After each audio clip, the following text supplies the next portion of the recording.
Ya estamos de vuelta a Negocios Televisión. Seguimos pendientes de las últimas horas mirando este referéndum por parte del presidente ucraniano Volodymyr Zelensky, pendientes de este ataque con misiles Tomahawk de Estados Unidos en Nigeria o atentos a las tensiones con Venezuela. Vamos a analizar todas estas cuestiones con Cristian López, director de estudios geopolíticos, que ya está con nosotros en Negocios Televisión. ¿Qué tal, Cristian? Muy buenas tardes. Hola Sergio, muy buenas tardes. Feliz Navidad, antes que otra cosa, a ti, a tu equipo de producción y a toda tu audiencia. Muchísimas gracias, Cristian. Encantados de volver a tenerte por aquí en un día con muchos asuntos que tratar y, si te parece, bueno, pues con el foco puesto en Estados Unidos, en estos ataques en Nigeria con el propio Trump, que ya había amenazado en este sentido y que ha cumplido su palabra. También, si crees que puede suponer un aviso para Venezuela.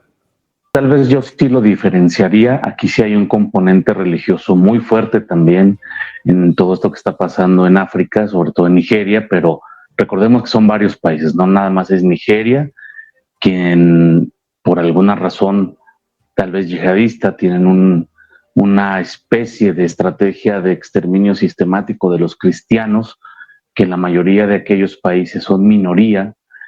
Y yo pediría objetividad a los analistas, a la gente y a todo el mundo, de que si hemos criticado mucho todos a Benjamín Netanyahu por muchas de sus acciones profundamente cuestionables, entendamos que también de la otra cara de la moneda hay temas gravísimos en contra de los cristianos. Yo creo que fue muy simbólico hacerlo, obviamente, en Navidad y vísperas de Navidad, pero es un tema muy delicado porque es un tema que estaba silenciado, Sergio, es un tema del que nadie hablaba o pocos hablaban, es un tema que no se atendía de ninguna de las circunstancias, es un tema que yo ni siquiera escuchaba posiciones fuertes, por ejemplo, del Vaticano, que en teoría tendrían que ser los primeros en alzar la voz, en decir su posición ante este exterminio, porque es un exterminio sistemático, muchas veces dentro de iglesias cristianas. Entonces, me parece que es plausible que por fin alguien tome acción en contra del yihadismo radical, extremista, y que se detenga este tipo de matanzas, porque si la matanza para cualquier ser humano, Sergio, es inaceptable en cualquier término, y me parece que este mensaje es más para ese perfil de personas que creen que este tipo de acciones los va a empoderar o va a empoderar a sus creencias. Creo que se están equivocando y creo que están haciéndolo en el tiempo equivocado, porque para mal de ellos, pues hay un presidente en Estados Unidos que sí toma cartas en el asunto, que estos temas los toma muy serios aparte, y pues que afortunadamente ya tomó acción. Pero repito, hay que atender lo que está pasando en Siria y en muchos otros lugares del mundo, no solamente es Nigeria. Y en este caso, la verdad es que no lo vincularía a lo que está sucediendo en Venezuela. Finalmente allá están tomando otro tipo de acciones por otras razones, y no creo necesariamente que una acción en algún lugar sea mensaje para otros. Bueno, pues un ataque en Nigeria que ya ha tenido reacción también, por ejemplo, por parte del secretario de Defensa, el secretario de Guerra, Pete Hegseth, que venía a decir, Cristian, que no va a ser el único, ¿no? Advertía de más ataques ya no solo en Nigeria, sino también en la zona. ¿Crees que esto puede suceder, Cristian, que va a haber más ataques por parte de Estados Unidos? Por supuesto que los va a haber, sobre todo si la gente que está haciendo este tipo de matanzas y asesinatos sigue actuando. Entonces, seguro que va a seguir, y aparte hay que entender que en la Casa Blanca hay un ala muy fuerte de personas cristianas que son profundamente creyentes, que se toman en serio sus creencias, su parte espiritual de su vida, y que entonces, como las únicas personas que pueden actuar realmente, seguro lo van a seguir haciendo. Hay que también explicarle a la audiencia que esto se da por los vacíos que deja Francia y en general Europa, una vez que fueron echados de África por diferentes facciones de diferentes bandos, pero sobre todo muchas de ellas impulsadas por las guerras proxy de Rusia con sus mercenarios, en algún momento Wagner. Entonces, ese vacío que se queda, los bandos locales intentan aprovecharlo. Y yo hasta podría entender esa parte de una lucha civil por el control del país o una revolución interna en cualquier país. Creo que es parte de la historia y a todos nos ha pasado. Lo que no se vale y lo que no es permisible y lo que es muy condenable es esta matanza de la que estamos hablando. Y por lo tanto, y en consecuencia, Estados Unidos, así como dijo Pete Hegseth y Marco Rubio y J.D. Vance y mismo Donald Trump, van a seguir actuando, seguro, y ojalá no dejen de hacerlo, porque no pueden dejar desprotegida a esas personas. Bueno, pues atentos a lo que pase con África, analizando este ataque de Estados Unidos en Nigeria, en un momento en el que se siga hablando del plan de paz de Donald Trump. Este fin de semana se espera una reunión entre Zelensky y el presidente de Estados Unidos, y el presidente ucraniano se abre por primera vez a concesiones territoriales. Dice, bueno, pues que podría incluso plantearse hacer un referéndum. Cristian, ¿crees que esto es un paso adelante? ¿Crees que estamos más cerca de conseguir una paz en Ucrania? Sí, ahora sí se ve más cercana la posibilidad, también porque ya se renuncia a la aspiración de entrar a la OTAN. Me parece que dos de los puntos pendientes, de los más importantes de este plan de 20 puntos, pues son en cuanto a concesiones territoriales, exactamente cuáles, en dónde, porque si vemos el mapa, por ejemplo, el que publica el Instituto de Estudios para la Guerra de Estados Unidos, pues Rusia conecta toda su parte occidental hasta Crimea en una línea continua, y solamente les falta Odessa para cerrar incluso la salida al mar y conectar con Moldavia, algo que yo creo que la cúpula rusa sería un escenario ideal. Entonces, algunas concesiones territoriales, seguramente con mapa en mano, Ucrania va a querer romper esa unión que logró ya Rusia con esta operación especial desde todo el Donbass hasta Crimea, ¿no? A Gerson y todas estas zonas. Me parece que ahí va a estar la clave de todo esto, porque Ucrania va a querer romper esa línea continua territorial que ya conquistó Rusia, y como son oblats que ya prácticamente son completamente rusos, yo no creo que Rusia vaya a ceder. Es decir, creo que a Rusia le conviene más que siga la guerra, porque siguen ganando terreno y no hay quien le haga frente. Por otro lado está la central nuclear de Zaporilla, la que está también en juego. ¿De qué lado de esta nueva Ucrania dividida va a quedar esa central nuclear? Tampoco creo que Rusia vaya a cederla así tan fácil. Es una cuestión muy importante en términos de energía, y por lo tanto las negociaciones van a seguir siendo un poco duras, pero precisamente se negocia y alguien tiene que ceder algo, los dos tienen que ceder algo. Ahí entrará Estados Unidos para presionar un poco a Rusia, y con tal de que esto se acabe, buscar el mejor escenario sobre todo para Rusia, hay que decirlo. Ucrania no tiene muchas cartas para negociar, Europa menos, simplemente están queriendo algo de protagonismo que no tienen en sus países, pues, pero fuera de eso no tienen muchas cartas para negociar. Entonces Estados Unidos será quien jale a Ucrania a la mesa, lo haga entrar en razón y pues, le logre sacar todo lo que le pueda sacar. Pero sí es urgente para Estados Unidos, porque no puede empezar enero o febrero con una guerra y las midterm a la vuelta de la esquina. Entonces sí es una cuestión urgente para Estados Unidos, para el gobierno de Donald Trump, por supuesto, y sí veo un escenario, Sergio, de que pronto ya podemos estar hablando de un acuerdo de paz. Espero que no sea más de un mes para que se logre. Pues muy atentos a este plan de paz, a estas conversaciones que, como les decíamos, también se van a mantener durante el fin de semana, en este caso con Trump y con Zelensky como protagonistas. Cristian, me gustaría preguntarte también por una información que tenía lugar en las últimas horas. Se hablaba de bombarderos rusos que habrían estado muy cerca de territorio británico, muy cerca de Reino Unido. No es la primera vez que escuchamos noticias de este tipo. De hecho, se decía que estos aviones rusos habrían sobrevolado aguas neutrales, es decir, no habían invadido el espacio aéreo de Gran Bretaña, pero te quiero preguntar por esto, ¿cómo de comunes son este tipo de incidentes y cómo pueden afectar también, si es que pueden afectar, a las negociaciones de paz? No deberían afectarlo. Europa es como una persona que se espanta con una sombra. No está viendo el avión, pero está viendo la sombra del avión. El avión en sí, como perfectamente lo acabas de aclarar, está en un espacio aéreo neutral y sucede todo el tiempo. Seguramente sucede todo el tiempo. Y si no, pues analicemos, por ejemplo, lo que pasa muy seguido en Alaska, ¿no? Que de las islas Diomedes rusas y norteamericanas hay muy pocos kilómetros, 4, 7, no recuerdo la cifra exacta, pero no más, de distancia entre uno y otro. Entonces, por supuesto que ven una sombra y se espantan, pero no hay ninguna violación al derecho internacional, al espacio aéreo, y esta es otra de las cosas que Europa ha estado queriendo sembrar todo el tiempo. Hay barcos en aguas internacionales o aviones en el espacio aéreo neutral y Europa los quiere tomar necesariamente como si fuera una amenaza.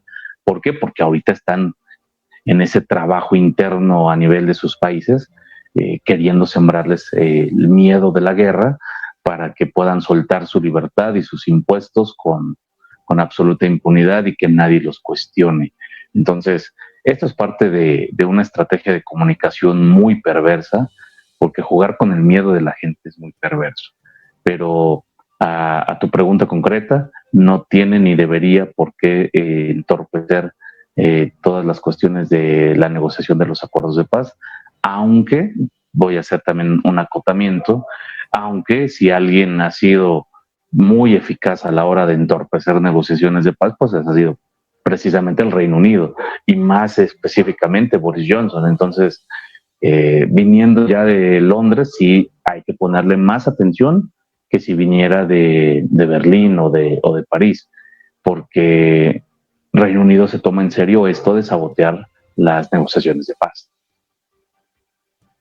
Pues pendiente de estas negociaciones de paz, de lo que pueda pasar en torno a Ucrania, me gustaría preguntarte también por Venezuela, Cristian, un momento en el que, bueno, pues Trump sigue con esta presión, sobre todo con este bloqueo total con Rusia y con China, que advierten, pero tampoco respaldan completamente a Venezuela. Nicolás Maduro, ¿cómo ves la situación en torno a Venezuela? Estados Unidos va a asfixiar a Nicolás Maduro hasta que ceda. Venezuela solamente saca sus barcos para dos temas, para el tema del petróleo y para el tema de las drogas. Entonces, si tú le bloqueas las rutas de lo único que lo hace es sobrevivir a ese régimen por dentro va a colapsar. Entonces, sí creo que va a terminar cediendo a Nicolás Maduro. Ya liberó a algunos presos, es decir, está cediendo a presiones de Washington, aunque acá lo conocemos muy bien, aunque en público digas muchas cosas, sobre todo discursos populistas, soberanistas y de la patria, y de Simón Bolívar y te envuelvas en la bandera, en la plomería por dentro sí están colaborando y sí están haciendo cosas. Entonces, yo creo que sí van a terminar quitando a Nicolás Maduro del poder. China no va a mandar barcos ni aviones a esta zona a defender a Venezuela. El venezolano que crea eso, pues ojalá se quite esa idea de la cabeza, por las mismas razones que China no va a permitir que cuando recupere Taiwán, que desde mi punto de vista sí debería ser parte de su territorio, no va a permitir que Estados Unidos esté interviniendo, y probablemente esto incluso ya esté acordado, así como le surge también que ya por fin Rusia termine de obtener lo que va a obtener de Ucrania y cada quien tenga su zona de influencia. No quiere decir que desaparecen por completo del escenario del sudeste asiático o de Europa. Sin embargo, la zona de influencia creo que está clara. Es decir, en esta calle pues hay un líder, hay un dueño de esta plaza probablemente, pero no quiere decir que no puedas pasar caminando por ahí, ¿no? Sí creo que por las mismas razones que incluso los argumentos que se esgrimen de Rusia hacia la operación militar contra Ucrania los puede usar muchos de ellos, y hacemos una analogía y se pueden aplicar de Estados Unidos hacia Venezuela, porque les representa una amenaza existencial, profundidad estratégica, De un lado es un estado, quieren desnazificar, de este lado quieren desnarco, bueno, no sé cuál es la palabra correcta, pero quieren erradicar el narcotráfico de la zona, de la región, y que muchos analistas, lo comenté la vez pasada contigo, quieren meter el tema del derecho internacional cuando hay una lancha de alto poder transportando droga en el Pacífico. Digo unas, ya han sido varias, pero cuando digo una, pero no se preocupan del derecho internacional cuando llegan miles o toneladas de drogas hacia Estados Unidos, hacia México, y hay miles, si no es que ya millones de muertes por causa de sobredosis, de la guerra contra el narcotráfico, etcétera, etcétera, y ahí se les olvida el derecho internacional. Entonces, al igual que en el caso de Nigeria, pues hay un presidente en Estados Unidos que no es como los demócratas, que son muy permisivos para muchas cosas. Aquí simplemente está actuando. Seguramente, también hay que decirlo, porque si no del otro bando se vuelven extremos, seguramente también hay un tema de recursos. Hay recursos estratégicos en Venezuela, los más grandes del mundo.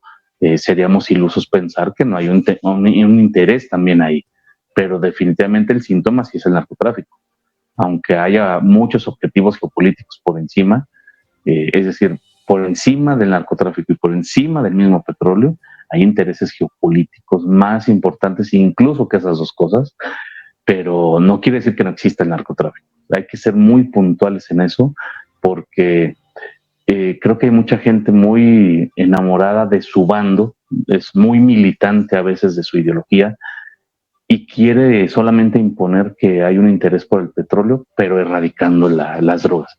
Eso es totalmente irresponsable decirlo. Por supuesto que hay un interés por recursos, pero hay muchísimo tráfico de drogas de Sudamérica hacia México específicamente y hacia Estados Unidos. Lo decimos de primera mano y lo sabemos y lo vivimos todos los días acá.